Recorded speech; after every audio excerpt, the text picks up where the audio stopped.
आपके वो दोस्त जो इस मरतबा आपके साथ काबीना में नहीं है लेकिन आपकी पार्टी का अहम हिस्सा है, मियां जावेद लतीफ़ साहब, who is considered to be very close to मियां साहब, कैबिनेट में भी उनको शामिल किया पिछली हुकूमत में। राना सनाउल्लाह साहब पंजाब के आपके सदर भी हैं।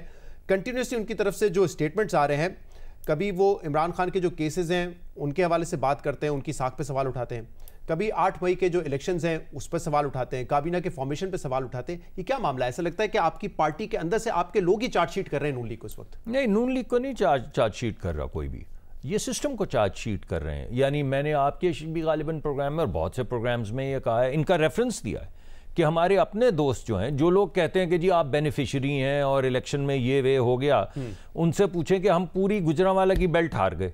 यानी जहाँ पे कभी हम हारे ही नहीं ज़िंदगी में, जीटी रोड जहाँ पे हम कभी नहीं इलेक्शन हारे, वहाँ पे हमारा तख्ता हो गया।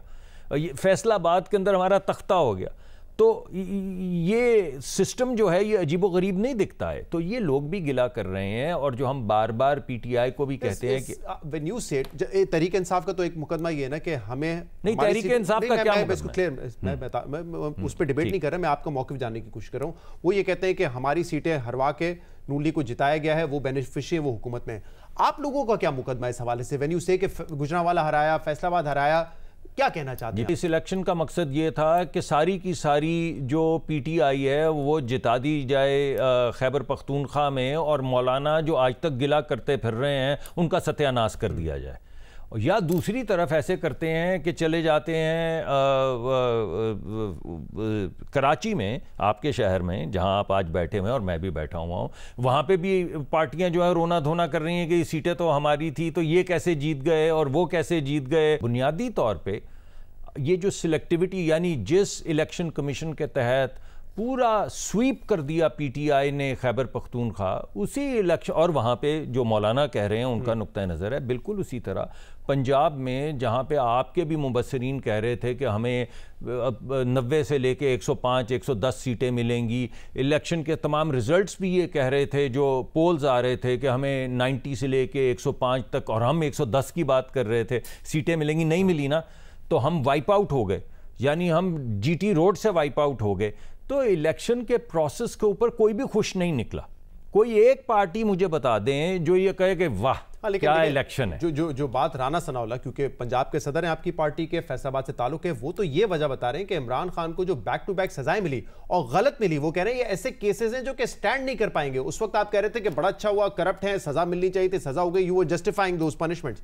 आज आप कह रहे हैं कि नहीं, उससे तो वो तो बैकफायर किया है, हमें उससे नुकसान हुआ है, और ये सजाएं भी ऐसी हैं कि वो स्टैंड भी नहीं कर पाएंगे। देखिए, ये मैं इतना ऐसी ज़रूरत तो नहीं दिखाऊंगा कि मैं अदलिया पे साफ आपके प्रोग्राम में बैठ के इल्ज़ाम ही लगा दूं कि जान के उन्होंने हमारे इल्ज़ाम ना लगाएं, लेकिन जो जिस तरह प्रोसेस चला उस पर तो जरा फिर मुझे इल्ज़ाम तो अपनी मर्जी का लगा लेने दें। अगर जज ये कहे कि नहीं आपके विटनेसेस रिकॉर्ड नहीं करेंगे, एज आई सेड, इल्जाम तो मुझे मेरी मर्जी का लगा लेने देना, इतनी तो इजाजत दें। राना सनाउल्लाह वाला इल्जाम तो कम से कम मुझे अगर बुला ही लिया और मैं आके आपके साथ बैठ ही गया हूं, तो फिर मुझे इल्जाम तो अपनी मर्जी का लगा। किस पे? राना साहब पे लगाना चाह रहे हैं? जी नहीं, राना साहब तो मेरे लीडर हैं, राना साहब पे मैं क्या काहे को इल्जाम लगाऊंगा। मैं आपको ये कह रहा हूँ कि जो काम जुडिशरी का है उसका जवाब मुझसे क्यों मांगते हैं? जज को बिठाए ना यहाँ पे किसी को। ये जो आपने सारी बातें मुझसे पूछी हैं, ये कैमरा लेके किसी हाई कोर्ट के बाहर खड़े हो ना। जब नहीं, एक मिनट, मेरी बात तो गलत तरीके से अरेस्ट किया गया, जब आपके दोस्त मिफ्ता इस्माइल साहब को गलत तरीके से अरेस्ट किया गया, उस वक्त हमने किसी जज से नहीं पूछा था, हमने उस केस की जो प्रोसीडिंग्स थी, जो मेरिट थे, उस पर बात की। तो मेरी दरखास्त सुन लेना। मैं तो आज आपसे दरखास्त कर रहा हूं कि आप हर जगह पर जाते हैं जहां पे जुल्म हो रहा होता है, मैं आपको देखता हूं, आपके प्रोग्राम के इब्तदाइये में भी नजर आता है कि आप जुल्म के खिलाफ आवाज उठा रहे हैं, माइक लेके घूम रहे हैं। तो माइक लेके जाके खड़े हो जाएं। ये जो सवालात मुझसे पूछ रहे हैं ये उनसे पूछे। Comment on that? नहीं, मैं कमेंट कर तो रहा हूं। आप तो कह रहे हैं आप उनसे जाके नहीं, आप कैसी बात कर रहे हैं? मैं कह रहा हूं राना सनाउल्लाह साहब पार्टी के सदर आपके ये कह रहे हैं कि जिस आपने बात सुन सजा दी गई है, दिस विल ओवरटर्न। आपने फैसला किया कि आज नहीं सुनूंगा। नहीं, मैं पूछना चाह रहा हूं, वो सही कह रहे हैं। मैं आपको बता रहा हूं, उसका जवाब दे रहा हूं, मगर आप मेरा वाला जवाब को पसंद नहीं आ रहा क्योंकि कोई जवाब आपके जहन में है। आप मुझे कह रहे हैं आप जज साहब से जाके जवाब। मैं आपको ये कह रहा हूं कि जो फैसले जजों ने किए हैं और जो प्रोसेस जजों ने अपनाया है, उसका सवाल आप मुझसे पूछ रहे हैं। मैं तो प्रोसेस मैं किसकी बात कर रहा हूं? यानी अदालत ने जो प्रोसेस फॉलो करना है, उस प्रोसेस के तहत जिस तरह गवाहियां लेनी है, ये सवाल आप मुझसे पूछेंगे कि एक जज ने क्यों किया, तो मैं क्या करूं? क्योंकि जब आपकी पार्टी के लोगों के हवाले से होता था तो आप बताते थे कि गलत तरीके से क्या हुआ, ये जज जानिबदार हैं, आप जजेस के हवाले से बाकायदा देखिए। अभी आपको राना सनाउल्लाह का क्लिप आपने चलाया है, उन्होंने क्या कहा है? उन्होंने कहा कि ये तरीकाकार सही उनको नहीं लगा जी। मैं आपको ये कह रहा हूं कि ये सवाल जो उठ रहे हैं, पहले आपने अदालत मेरे से पूछा इलेक्शन के मुतालिक, तो मैंने बोला कोई एक शख्स है, एक शख्स बताइए जो प्रोसेस से मुतमईन हो। फिर आपने अदलिया का पूछा, अभी तो शुक्र करें मैं आपको जस्टिस मुनीर तक नहीं लेकर गया, या भुट्टो के केस तक नहीं लेकर गया, या उसके बाद दीगर जो अपने बेटे से तनख्वाह ना लेने पे डिस्क्वालिफिकेशन पे नहीं लेके गया, या फॉन्ट जो अवेलेबल था कमर्शियली, लेकिन क्योंकि माइक्रोसॉफ्ट का हिस्सा नहीं था और वकील ने डाउनलोड किया तो मरियम को 9 साल। देखिए बात ये मैं आपको कह रहा हूं, all processes need to be improved. वो मेरा एक पाकिस्तान नीड स्ट्रेटनिंग आउट, और अगर हमने पाकिस्तान को सीधा ना किया तो ये प्रोग्राम भी हम इसी तरह करते रहेंगे, ये जवाब भी इसी तरह चलते रहेंगे। इसमें कोई शक ही नहीं है कि तमाम, अगर जजेस ने लिख के दे दिया, अगर जजेस ने लिख के खत डालने शुरू कर दिए हैं तो जो साइल उनके पास है वो बेचारा किधर जाके खड़ा होगा। आपने कहा था कि आखिर में हम एक मुत्तफिक हो जाएंगे एक नुक्ते पे, वो यही नुक्ता है मेरे ख्याल से। लेकिन अब मुझे बताइएगा, बड़ा मुश्किल रास्ता है। मियां जावेद लतीफ साहब जब ये कहते हैं कि मैंने शहबाज शरीफ साहब से बात की, वो नहीं चाहते थे हुकूमत बनाना, नवाज शरीफ चाहते थे हुकूमत ना बने, फिर उनसे पूछा आपने क्यों हुकूमत बनाई, उन्होंने कहा वैसे ही बनानी पड़ी जैसे हमें जबरदस्ती अदम एतमाद का वोट हमसे करवाया गया। सारी बात मानता हूं, आखिरी बात पे मैं एक ऐड करना चाहूंगा। नहीं, बट पहले तो बताएं कि शहबाज शरीफ साहब, नवाज शरीफ साहब नहीं चाहते थे हुकूमत, बिल्कुल नहीं बनाना चाहते थे, क्योंकि इस वजह से कि आपको याद होगा कि शहबाज साहब ने पहले दिन पहली तकरीर में हुकूमत बनाने से पहले कहा था कि मैं दावत देता हूं पीटीआई को जो ये क्लेम करती है कि हमारी मेजॉरिटी है कि आके हुकूमत बनाए। और ये कोई खोखली बात नहीं थी, क्योंकि उसके फौरन बाद पीपल्स पार्टी से खुर्शीद शाह साहब ने पीटीआई को फोन किया और ये कहा कि जिस तरह हम गैर मशरूत तौर पर इनको PMLN से बात कर रहे हैं, हम चाहते हैं कि आप पहला आपका हक है, आप आके हुकूमत। एक मिनट है जी, इनका कॉन्टेक्स्ट डिफरेंट है, उस पे जो आप कहते कि एक पहले मेरी बात मुकम्मल होने,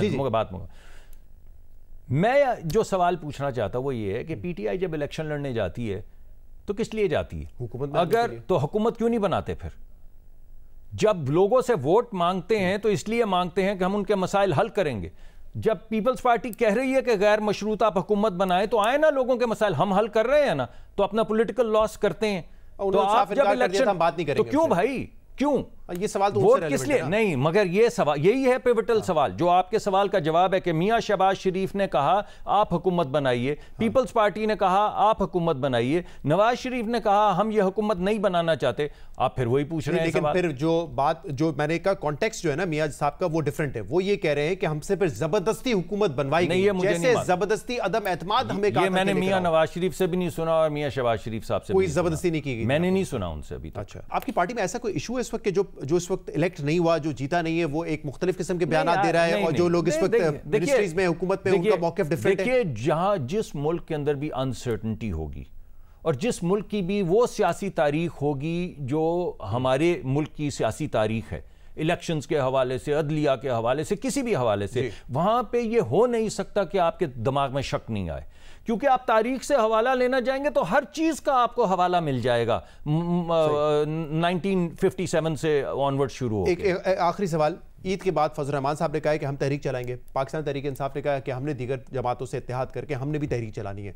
आपके ख्याल में इस मुल्क में ऑब्वियसली सबको पता है कि जो हालात है एक स्टेबिलिटी चाहिए, लेकिन जो इलेक्शन के नताइज उस हवाले से वो कह रहे हैं कि हमारा केस आगे नहीं बढ़ रहा है तो हम एहतजाज करेंगे, आपके ख्याल में हुकूमत पर दबाव पड़ेगा इस बात का? दीगर चैलेंजेस के अलावा ये कितना बड़ा चैलेंज? अल्हम्दुलिल्लाह हमने तो पहले ही कहा है कि आपको हुकूमत बनानी तो आके बना लें, तो हमारा क्या बिगाड़ेंगे? हुकूमत अभी बना लें। अच्छा, अभी भी ऑफर अभी आके बना लेना, पीपल्स पार्टी, अरे भाई बना लेना, पार्टी और यार जब तक ये हुकूमत तब तक कायम है जब तक हुकूमत और उसके जो सपोर्टर्स हैं उसके साथ खड़े हैं। और हम ये जो अपनी चिन के ऊपर लॉस ले रहे हैं और दिन से रात तक बैठ के काम करते हैं, मेहनत करते हैं, प्रॉब्लम सॉल्व करने की कोशिश करते हैं, जो नहीं हो पाती फिर भी कोशिश करते हैं दिन रात, वो इसीलिए करते हैं ना कि हमें ये हमारे पे बोझ है उस वोट का कि हमने ये काम करने हैं। अगर कोई समझता है कि वो बेहतर काम करना चाहता है, अगर कोई मुल्क को सिर्फ मैंडेट दे दे तो हम करेंगे। नहीं, मैंडेट किस चीज का दे दें? ऐसे करें ना, 700 सीटें अनाउंस कर दें उनकी, किस चीज का मैंडेट दे दें। मैंडेट का एक तरीका है ना, लेकिन आपने प्रोटेस्ट करना अल्हम्दुलिल्लाह, हुकूमत उल्टानी है अल्हम्दुलिल्लाह, और मेहनत करके आपने चलानी है, आपको चलानी आती है अल्हम्दुलिल्लाह। कितना बड़ा चैलेंज होगा आपके लिए, धरने, एहतजाज?